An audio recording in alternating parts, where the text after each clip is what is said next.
With Lululemon, the real gift happens when they're living in it. When you give the fan favorite Everywhere belt bag, the real gift is... And when the ultra-soothing Rest Feel slides are the gift, you're really giving them...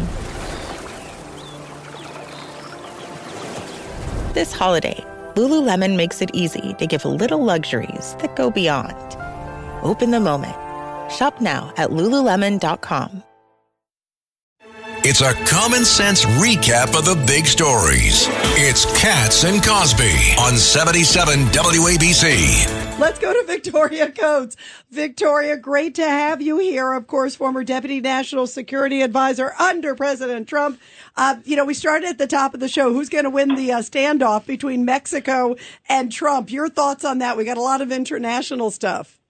Oh, indeed. And we can also get into one of the topics John just brought up, which is the proposal to abolish USAGM, because at the end of the Trump administration, I was actually the president of the Middle East Broadcasting Networks, which is one of its largest components.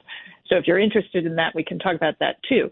But I think in terms of Mexico, the reality is that for both Canada and Mexico, they need the United States far more than we need them. They are our major trade partners.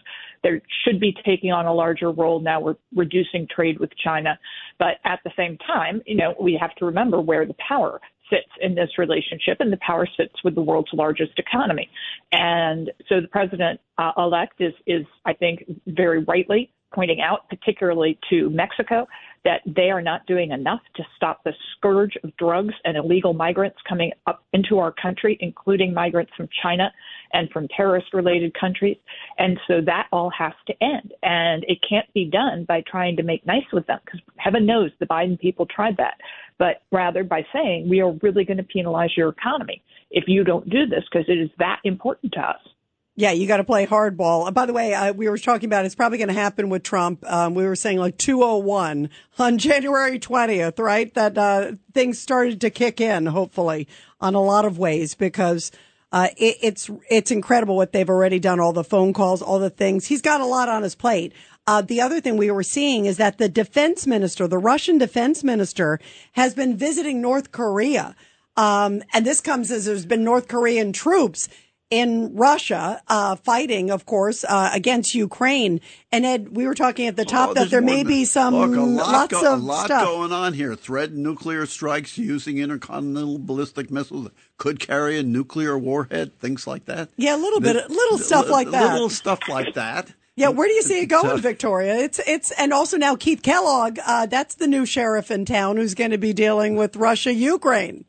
Yes, and I mean, 4 years ago, General Kellogg and I were in the Government Service Association building together, working on the NSC tradition. He's a dear friend, was a wonderful colleague. We love him, by the way. He's a regular here on the show. We love him. He is an American hero and a treasure, and I think it is fantastic that he is taking on this job. He obviously has a clear line to President Trump, which is the most important thing any special envoy can have, is the knowledge that he is speaking for the Oval Office. I think General Kellogg has been very clear that it's time to end this war. He doesn't want to get into an escalating confrontation with the world's largest nuclear power, Russia. That said, he also doesn't want to hand Ukraine to Russia. So I think he will be someone who can drive a very hard bargain with Putin, who will have a great deal of credibility with Putin. But the other reality he's not going to have to deal with is what we've been talking about over the last few months, which is this open collusion between Russia and North Korea and China and Iran. And so you have not only those North Koreans, but some Yemeni Houthis, some Iranian terrorist proxies going to Russia, possibly got tricked into going to Russia. But the fact of the matter is the Russians wanted them to go. You have Russian arms being found in Hezbollah tunnels. You have Lavrov visiting North Korea. You have all of this sloshing around being fueled by Chinese money. And so that is a new reality the president-elect will have to contend with. This didn't happen during his first term, but he's probably the strongest person I can think of to stand up to it.